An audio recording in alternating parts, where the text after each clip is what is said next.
O Evangelho como me foi revelado por Maria Valtorta. Capítulo 44 começa a sessão do primeiro ano da vida pública de Jesus. Jesus se despede de sua mãe e deixa Nazaré. O pranto e a oração da corredentora. 9 de fevereiro de 1944, às 9h30, iniciado durante a Santa Comunhão. Valtorta escreve: vejo o interior da casa de Nazaré. Nela vejo uma sala. Parece uma sala de família, onde a família faz suas refeições, ficando também nas horas de descanso. É uma salinha muito pequena, com uma simples mesa retangular que está em frente de uma espécie de arquibanco encostado à parede. Ele serve de assento para um dos lados da mesa. Junto às outras paredes estão um tear e um banco, 2 outros bancos e uma estante, sobre a qual estão algumas candeias e outros objetos. Uma porta abre-se para a horta pomar. Deve estar anoitecendo, porque não tem nada senão uma lembrança de sol sobre a copa de uma árvore, que começa a verdejar com suas primeiras folhas. Jesus está à mesa. Ele está comendo. Maria o serve, indo e vindo, por uma portinha, a qual suponho que conduz ao lugar onde está a lareira, da qual se vê o clarão através da porta entreaberta. Jesus diz 2 ou 3 vezes a Maria que se assente e coma também, mas ela não quer. Sacode a cabeça sorrindo tristemente, e depois das verduras cozidas que me parece estar em lugar da sopa, leva para a mesa peixes assados, um queijo fresco, feito de leite de ovelha e em forma de pequenas bolas parecidas com uma daquelas pedras que se encontram no fundo dos córregos, e azeitonas pequenas e escuras. O pão, feito em pequenas formas redondas, da largura de um prato comum e de pouca altura, já está sobre a mesa. É um tanto escuro que não deve ter sido feito sem um farelo. Jesus tem diante de si uma ânfora com água e uma taça. Come em silêncio, olhando para a mãe com um doloroso amor. É visível o sofrimento de Maria. Ela vai e vem para mostrar compostura. Ainda há luz suficiente, mas ela acende uma candeia e a coloca perto de Jesus. Ao esticar o braço para isso, acaricia a cabeça de seu filho furtivamente. Torna a abrir um alforje que me parece feito com aqueles tecidos feitos à mão, com lã virgem, sendo por isso impermeável, da cor de avelã. Ela procura dentro alguma coisa, sai para o pequeno pomar e vai até lá ao fundo, em uma espécie de esconderijo, saindo com umas maçãs um pouco murchas, que certamente se conservaram desde o verão. Colocando-os no alforje, depois pega um pão e um queijo e os põe juntos. Por mais que Jesus não queira, dizendo que o que já está lá dentro já basta. Maria se aproxima da mesa novamente, do lado da passagem mais estreita à esquerda de Jesus, e fica olhando-o comer.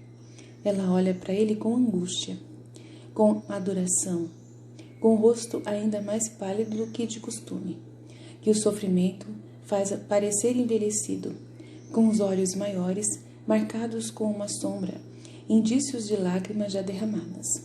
Parecem também mais claros que de costume, como se tivessem sido lavados pelo pranto presente neles, pronto para cair. São 2 olhos cheios de dor e de cansaço.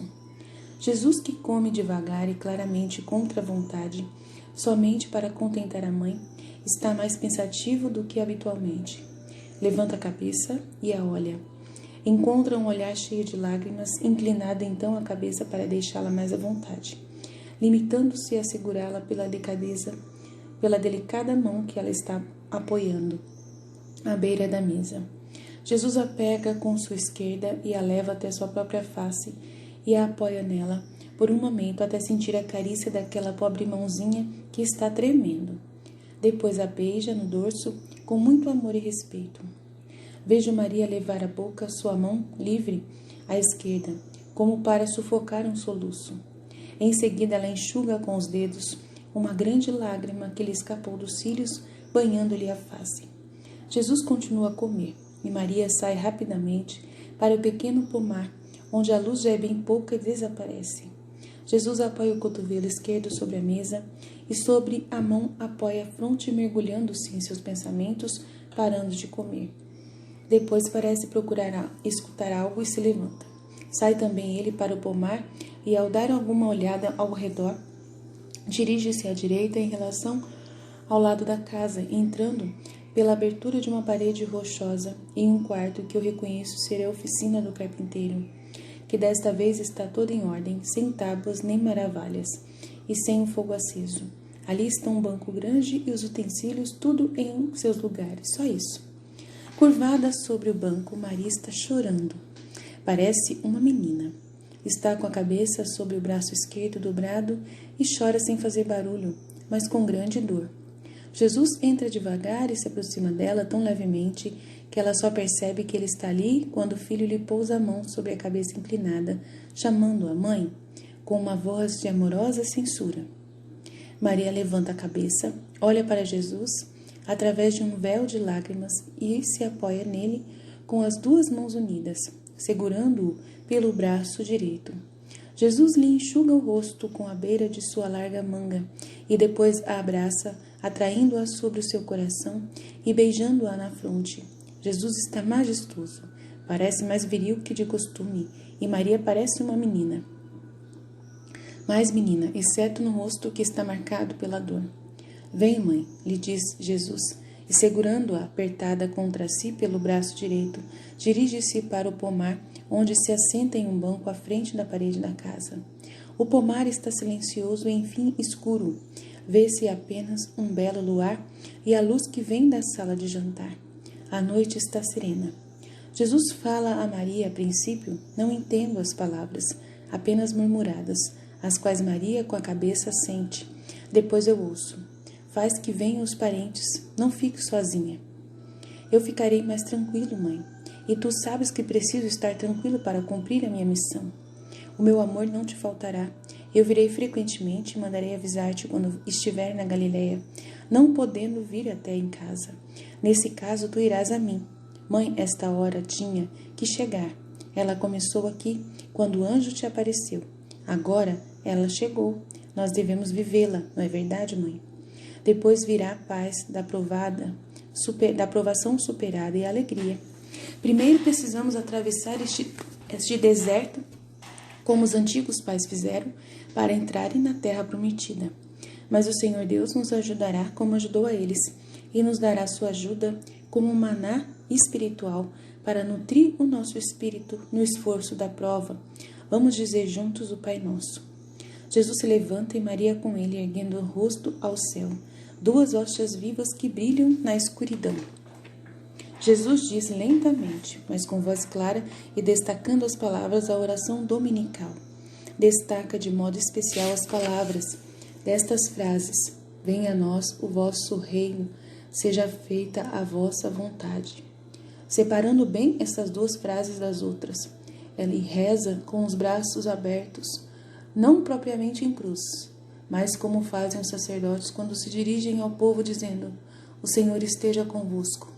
Maria conserva suas mãos unidas. Depois voltam para casa e Jesus, que eu nunca vi beber vinho, despeja em uma taça de uma ânfora apanhada na estante um pouco de vinho branco e o leva para a mesa. Pega Maria pela mão e faz que ela se assente perto dele e beba daquele vinho, no qual molha uma pequena fatia de pão, fazendo depois que ela o coma. A insistência dele é tanta que Maria cede. Jesus pede que o que resta do vinho, bebe o que resta do vinho. Depois disso, aperta a mãe em seu lado e segura assim junto ao seu corpo pela parte do coração. Nem Jesus nem Maria estão deitados, mas sentados, como nós nos sentamos. Não estão falando mais, estão esperando. Maria acaricia a mão direita de Jesus e seus joelhos. Jesus faz uma carícia ao braço e à cabeça de Maria. Em seguida, Jesus se levanta e Maria também. Se abraçam e se beijam amorosamente muitas vezes. Depois que querem se deixar, parece que querem se deixar, Mas Maria torna a apertar contra si o seu filho. É a Virgem Santa. Mas é uma mãe, enfim. Uma mãe que precisa separar-se do seu filho, sabendo qual vai ser o fim daquela separação. Ninguém me venha dizer que Maria não sofreu. Antes acreditava pouco nisso, mas agora estou convencida. Claro que Maria sofreu, né? Jesus pega o manto azul escuro e joga-o sobre as costas e a cabeça como um capuz. Depois pendura a tiracolo ao alforje, de modo que não lhe dificulte o andar. Maria o ajuda. Parece que não vai terminar nunca de ajustar-lhe a roupa, o manto e o capuz. Enquanto assim ela faz, ela ainda o acaricia. Jesus vai até a saída, depois de ter traçado um gesto de bênção sobre a sala. Maria o acompanha e à porta que já está aberta, eles se beijam de novo. A rua está silenciosa e solitária, toda branca ao luar. Jesus vai caminhando, vira-se ainda 2 vezes para olhar a mãe, que ficou apoiada ao umbral da porta, mais branca do que a lua, e soltando lágrimas que brilham em um pranto silencioso. Jesus vai ficando cada vez mais longe, indo pela ruazinha branca. Maria continua chorando junto à porta. Depois Jesus desaparece numa das curvas do caminho. Começou o seu caminho de evangelizador, que terminará no Gólgota. Maria entra chorando e fecha a porta. Também para ela começou o caminho que a levará ao Gólgota. Tudo por nós. Jesus diz a Valtorta: e a nós? Esta é a 4ª dor de Maria, Mãe de Deus. A primeira foi a apresentação no templo, a segunda, fuga para o Egito, e a terceira, a morte de José. A 4ª é a minha separação dela. Conhecendo o desejo do Pai, eu te disse ontem à tarde que apressarei a descrição das nossas dores para que elas se tornem conhecidas. Mas como estás vendo, já algumas de minha mãe tinham sido relatadas. Eu expliquei a fuga antes da apresentação, porque havia necessidade de fazê-lo naquele dia, eu sei. Tu compreendes e dirás o porquê ao Pai de viva voz. É meu desejo alternar as tuas contemplações e as minhas consequentes explicações com os ditados propriamente ditos, para aliviar o teu espírito, Maria, dando-te a bem-aventurança de ver, e também porque assim fica clara a diferença estilística entre o teu modo de compor e o meu. Além disso, diante de tantos livros que falam de mim, com tanto toque e retoque, muda e embeleza, estes livros se tornaram irreais. Agora eu desejo dar a quem crê em mim uma visão que leve a verdade do tempo da minha vida mortal. Com isso, eu não fico diminuído, mas ao contrário, me torno maior na minha humildade, que se faz pão por vós, a fim de ensinar-vos a ser humildes e semelhantes a mim, que fui homem como vós, trazendo comigo, na minha veste de homem, a perfeição de um Deus. Eu devia ser vosso modelo, e os modelos devem ser sempre perfeitos. Não terei nas contemplações uma linha cronológica correspondente à dos evangelhos. Tomarei os pontos que eu achar mais úteis naquele dia para ti ou para os outros, seguindo uma linha minha de ensinamento e de bondade. O ensinamento que vem da contemplação da minha separação é dirigido especialmente aos pais e aos filhos, que a vontade de Deus chama para uma vida de renúncia recíproca, por um amor mais alto. Em segundo lugar, é dirigido a todos aqueles que se encontram diante de uma renúncia difícil. Quantas dessas não encontrais em vossas vidas? Elas são como espinhos sobre a terra e penetrantes ao coração, eu sei. Mas a quem as acolhe com resignação, prestai atenção. Eu não digo a quem as deseja e as acolhe com alegria, pois isso é perfeição. Mas eu digo com resignação. Elas se transformam em rosas eternas. Mas poucos são os que acolhem com resignação. Como uns burrinhos rebeldes, vós vos levantais contra a vontade do Pai e teimais, se é que não procurais até ferir com coices espirituais e mordidas, ou seja, com rebelião e blasfêmias contra o bom Deus. Não digais assim, mas eu não tinha outro bem senão este, e Deus o tirou de mim. Eu não tinha outro amor senão este, Deus arrebatou-o de mim. Também Maria, mulher gentil e amorosa até a perfeição, porque em sua graça total até as formas afetivas e sensitivas eram perfeitas, não tinha senão um bem e um amor sobre a terra, o seu filho. Não lhe restava senão ele. Seus pais estavam mortos fazia tempo, José estava morto havia alguns anos, não havia senão eu para amá-la e fazê-la sentir que não estava sozinha. Os parentes, por causa de mim, de quem eles não conheciam a origem divina, lhe eram um pouco hostis, como se fosse uma mãe que não sabe se impor ao filho, que sai do bom senso, que recusa os casamentos que lhe são propostos, os quais poderiam trazer prestígio para a família e até ajuda. Os parentes, vós do bom senso, do senso humano ainda, que vós chamais de bom senso, não passam de um senso humano, isto é, egoísmo. Teriam querido estas práticas desenvolvidas na minha vida. No fundo, havia sempre o medo de um dia passarem aborrecimentos por minha causa, pois eu já ousava exteriorizar minhas ideias, por demais sonhadoras, no pensar deles, as quais podiam até irritar a sinagoga.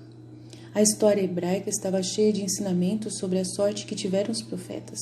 Não era fácil a missão do profeta, pois muitas vezes acarretava a morte dele e aborrecimentos para sua parentela. No fundo, estavam sempre com o pensamento de que teriam um dia de cuidar de minha mãe. Por isso é que, ao verem que ela não se opunha a mim em nada e até parecia viver numa contínua adoração perante o filho, isso os irritava. Esta antipatia haveria de ir crescendo ao longo dos 3 anos do ministério, até culminar em censuras abertas, quando me encontravam no meio das multidões e se envergonhavam, como diziam da minha mania de ficar provocando as castas poderosas, censuras a mim e a ela, a minha pobre mãe. Contudo, Maria não opôs resistência, como vós fazeis. Ela, que sabia as disposições dos parentes, nem todos foram como Tiago, Judas e Simão, nem como a mãe deles, Maria de Cleofas. Prevendo as disposições futuras e sabendo sua sorte durante aqueles 3 anos e o que o aguardava no final deles, assim como o que me aconteceria. Ela chorou. Quem não teria chorado diante da separação do filho que a amava, como eu a amava, diante da perspectiva dos longos dias vazios sem a minha presença, naquela casa solitária, diante do futuro do filho, destinado a se bater contra a má vontade de quem era culpado, provocando vingar-se da culpa, ofendendo o inocente até matá-lo? Chorou porque era a corredentora e a mãe do gênero humano renascido para Deus, e devia chorar por todas as mães que não sabem fazer de suas dores de mães uma coroa de glória eterna. Quantas mães neste mundo veem a morte arrancar um filho de seus braços? Quantas mães veem a vontade sobrenatural arrebatar-lhes um filho de perto delas? Maria chorou por todas as suas filhas, como mãe dos cristãos, por todas as suas irmãs em sua dor de mãe despojada. Chorou também por todos os filhos que, nascidos de mulher, estão destinados a tornarem-se apóstolos de Deus ou mártires por amor de Deus, por fidelidade a Ele ou pela ferocidade humana. O meu sangue e o pranto de minha mãe são a mistura que fortalece os marcados da sorte heróica, anulando-lhes as imperfeições ou as faltas cometidas por fraqueza, dando depois do martírio sofrido a paz de Deus, e se sofrido por Deus, a glória do céu. Os missionários experimentam as lágrimas como uma chama que os aquece nas regiões onde a neve impera. Como um orvalho, lá onde o sol arde, são brotadas da caridade de Maria e jorram de um coração de lírio. Suas lágrimas têm o fogo da caridade virginal unida ao amor e o perfumado frescor da virginal pureza, semelhante ao da água que se recolhe no cálice de um lírio, depois de uma noite orvalhosa. Os consagrados as encontram naquele deserto que é a vida monástica bem entendida. É deserto que não deve, porque não vive senão da união com Deus. E qualquer outro afeto desaparece, tornando-se unicamente caridade sobrenatural. Para com os parentes, os amigos, os superiores e os inferiores, são encontradas pelos consagrados a Deus no mundo que não os entende e não os ama. É deserto também para eles, pois vivem como se estivessem sozinhos, por serem tão incompreendidos e escarnecidos por amor de mim. As minhas queridas vítimas experimentam as lágrimas, porque Maria é a primeira das vítimas, que por amor de Jesus dá as suas lágrimas que restauram e inebriam o maior sacrifício, as suas imitadoras, com a mãe e de médica. Santo pranto, o de minha mãe. Maria reza, não se recusa a rezar só porque Deus lhe manda uma dor. Lembrai-vos disso. Ela reza junto com Jesus. Reza o Pai Nosso e Vosso. Nosso e Vosso. O primeiro Pai Nosso foi pronunciado no pomar de Nazaré para consolar o sofrimento de Maria, para oferecer as nossas vontades ao Eterno. No momento em que se estava iniciando para essas vontades o período de uma renúncia sempre crescente, que iria culminar por mim na renúncia da vida e por Maria na morte do Filho. Ainda que não tivéssemos nada de que pedir perdão ao Pai, contudo, por humildade, nós, os sem culpa, pedimos perdão ao Pai para sermos perdoados e absolvidos até de algum suspiro, para podermos ir dignamente ao encontro da nossa missão. Para ensinar-vos que quanto mais estiverdes na graça de Deus, mais a missão é abençoada e mais frutos ela produz. Para ensinar-vos o respeito a Deus e a humildade. Diante de Deus Pai, até as nossas duas perfeições de homem e de mulher sentiram-se um nada, pedindo perdão, como também pediram um pão de cada dia. Qual era o nosso pão? Não aquele amassado pelas mãos puras de Maria e assado no pequeno forno, para o qual tantas vezes eu tinha ajeitado feixes e braçadas de lenha. Também aquele é necessário, mas enquanto estivermos sobre a terra. Mas o nosso pão de cada dia era aquele de fazer dia após dia a nossa parte da missão, que Deus nos desse a cada dia, para cumprir a sua vontade. A missão que Deus dá a alegria do nosso dia. Não é verdade, pequeno João? Aí chama Valtorta de pequeno João. Não dizes tu também que o dia te parece vazio, parecendo não existir, se a bondade do Senhor te deixa um dia sem a tua missão de dor?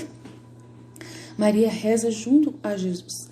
É Jesus quem vos justifica, meus filhos. Sou eu que torno aceitáveis e frutuosas as vossas orações junto ao Pai. Eu já vos disse, tudo o que pedirdes ao Pai em meu nome, Ele vos concederá. E a Igreja valoriza as suas orações dizendo, por Jesus Cristo nosso Senhor. Quando rezardes, uni-vos sempre a mim. Eu rezarei em alta voz por vós, cobrindo a vossa voz de homens com a minha de homem Deus. Eu colocarei sobre as minhas mãos transpassadas a vossa oração e a levarei até o Pai.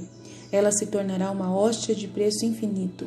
A minha voz misturada com a vossa subirá como um beijo filial ao Pai, e a púrpura das minhas feridas tornará precioso o vosso rezar. Permanecei em mim, se quereis que o Pai permaneça em vós, convosco por vós. Terminaste a narração dizendo por nós, e querias dizer por nós que somos tão ingratos, para com estes dois que subiram ao Calvário por nós. Fizeste bem em colocar essas palavras. Coloca-as cada vez que eu te fizer ver uma de nossas dores. Sejam como um sino que toca e que chama, convidando a meditar, a se arrepender. Agora basta, repousa. A paz esteja contigo, Maria Valtorta, e todos vós. Fide.